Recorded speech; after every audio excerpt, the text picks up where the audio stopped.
That's correct. I actually introduced that at the very first RKC Yeah, ever. It was an old school exercise. I used to collect old manuals on physical training. right. It was a hobby of mine back when I had my gym in Philadelphia. And I I actually had the first Brazilian Jiu-Jitsu school in the Eastern Seaboard before anybody was around. There was Steve Maxwell. And so I was always looking for ways to make myself better. And I had a lot of old training manuals, and I was always intrigued by old school methods because, for sure, they're pure methods. Anything prior to the 1950s, there wasn't the specter of performance enhancing drugs. Right. There were no steroids. So the advice prior to 1950 was pretty safe for the most part, Right. and even earlier. And people talk about how superior the modern day athlete is. I don't buy that at all, man. I think what we have is better technology. You know, like track and field, they talk about how much faster people are, but look at the surfaces they're running on. They have these tartan surfaces that have a spring. In the old days, they used to run those crappy cinder tracks, man. Right. Right. It's just like those, little leather shoes and stuff. So I don't think people are actually performing better than they used to. I think they've just, studied better ways of doing things. I think some of the coaching and the breakdown of the movement patterns is better. But when it came to the Turkish get up, I was looking for old school training methods, and I discovered it in his book. And people used to do it with these heavy dumbbells and so forth. And I introduced it at the first RKC and showed it to Pavel, and he thought it was really terrific. And we started dissecting it. And it's really funny because, Brett Jones and whatever, they came up with this whole get up. The sequence of 13 movements or whatever. Whatever. Man, my kid and I had like 20 different variations of that. And that was even 10 years before those guys even thought about it. That's funny. Yeah, but of course, no one owns an exercise, right? But I was just kind of tickled and thinking, no, they're acting like this is something new. I'm sure if we went in a time capsule 100 years ago, they were probably doing all that stuff. Yeah, yeah. Well, it's amazing Nothing that new under the sun, man. it's amazing that you brought that stuff like pre-internet, because that was the one thing that separated is pre-internet being really popular. Now we can actually search up old time strongman training routines and find old manuals that people scan and put online. But you were doing that before anybody had any of this out, so you were literally on the cutting edge of bringing the old stuff back and rehashing it as new. I mean, I learned a push-up called the Iranian twisting push-up from you. That's what for lack of a better term, I had heard it referred to as half moon, and I trained with this Iranian guy who had some name in Farsi, so you just have to call it something. That's fantastic. It's all about movement, man. It's all about just getting there and moving. I love your basic approach. Before we go, Steve, I want to get your approach to diet real quick, because I know you have a very, very unique approach that a lot of people don't follow. Maybe you can kind of share with us how you go about eating through the day to stay lean and for longevity as well. Well, I practice you've heard of the blue zones, where people live to an extreme Sure. age. I was just on the island of Vicaria, and they have the distinction of being the oldest living people in the world. There's a huge portion of the population. I think something like 3 out of every 100 people lives to be over 100. Mm-hmm. I mean, that's huge. And I mean, the average life expectancy there is about 95. And then Okinawa is the second. And, people live extreme ages. And they practice this principle called 80%. They never eat till they're satisfied. They never eat till they're full. They leave the table still feeling like they want more, only 80% full. And I do that all the time. It's called systematic undereating. I think it's probably one of the most important things. Your body learns to utilize less food better, and it's a lot less taxing in the body.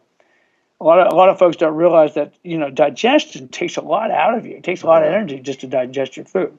And if you're eating a lot of foods and mixing a lot of stuff together, it makes like a really hard to digest mass in your gut. Some of it's literally undigestible, and that creates toxins that are stored in the body. And I'm pretty convinced that a lot of things like osteoarthritis and a lot of inflammatory diseases are all the result of improper eating. So I'm very careful with the way I combine and mix my foods. I've studied food combining. The Gracies, this guy Herbert M. Sheldon, and my favorite of all is this Dr. John Tilden.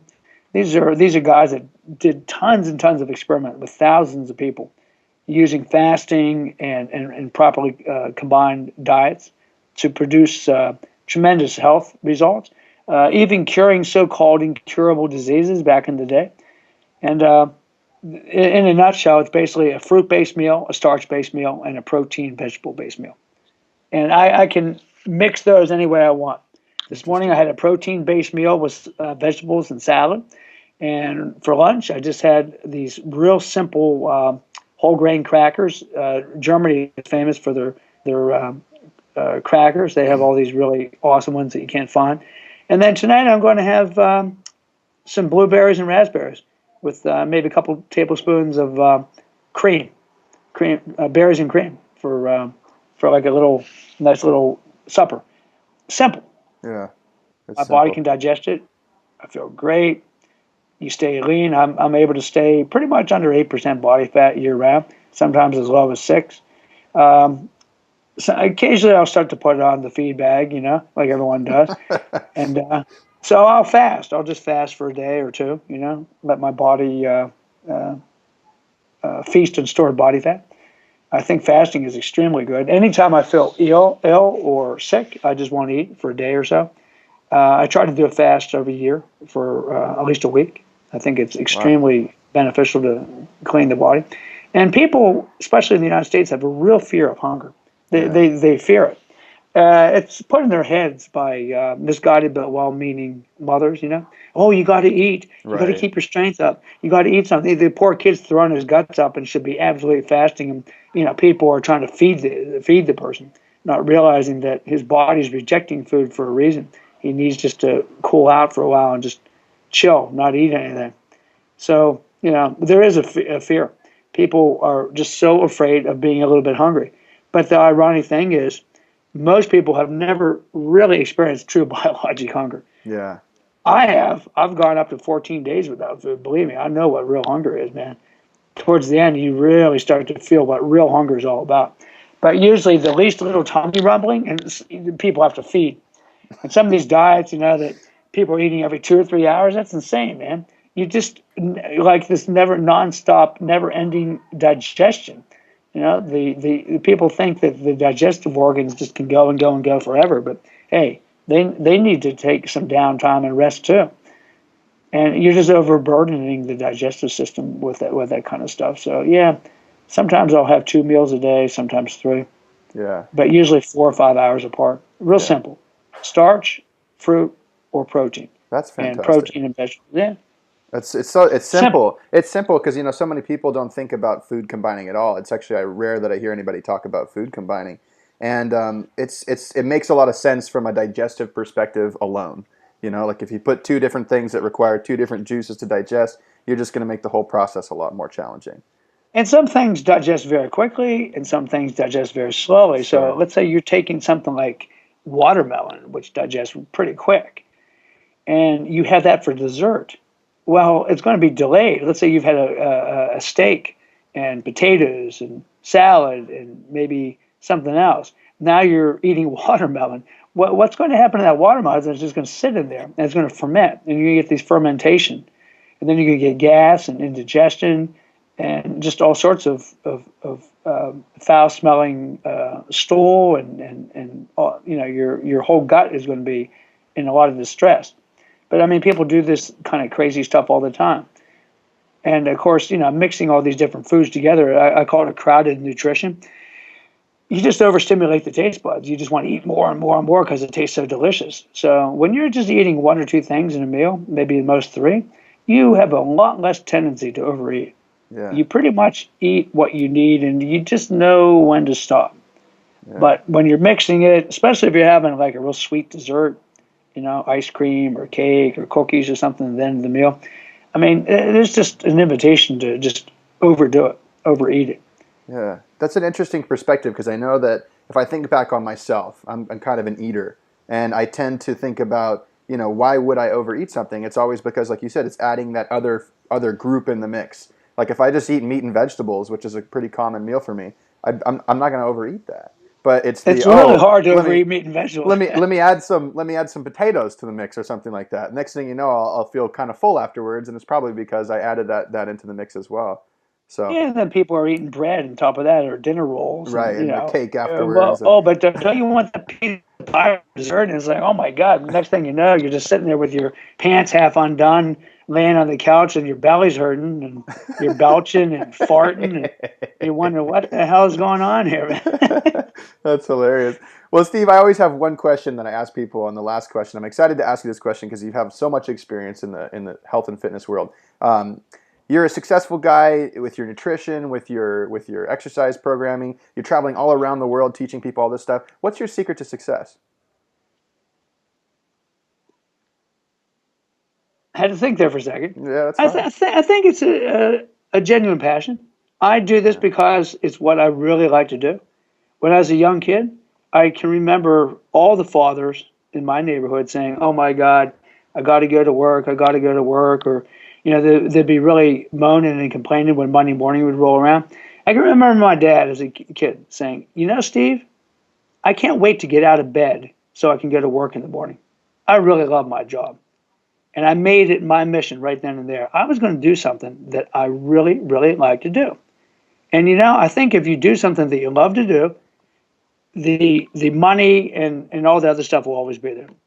Do it because you love it. Do it because you have a passion for it. Do it because it's a part of yourself. Don't ever do anything just for the money or for the bucks, because the money will be there. You will be financially okay. You might never be really rich, but you certainly be really comfortable. And I really enjoy like this health and fitness because it's something I can contribute back to people. Like paying it forward. Sure. I can really help people. I sleep good at night because I think I do a good service. So, yeah, I think it's just finding what you really like to do. And Fantastic. I pretty much knew in eighth grade that this is what I wanted to do. You'll never work a day in your life, and you'll get to sit in your bedroom and talk to Steve Yeah, pretty Maxwell, much, right? man. I don't know whether your listeners know, but I live just out of one bag. I don't have a home, a house, an apartment. I own no car. I have no key other than just this little hotel key. And I just live in hotels and or small apartments all over the world. Just a different place every few weeks or a month or so. That's so And interesting. everything I own is in one little bag, like a kind of a convertible backpack slash suitcase. Wow, Steve Maxwell, you're definitely living the warrior life out there. That's for sure. Hey, where can people find you, Steve? I'm at maxwellsc.com. SteveMaxwellSC.com. It's on the that's my website, and there's a contact form on there. They can contact me on there. Awesome. And Steve does online personal training. He's got books and DVDs and everything on there as well. Is that right? That is correct. Awesome. Well, Steve Maxwell, I really appreciate you taking the time today, all the way from Germany, to get on the Garage Warrior podcast and share your wisdom with us, brother. Hey, thanks, man. Thanks for having me. It was a real pleasure talking to you, Tyler.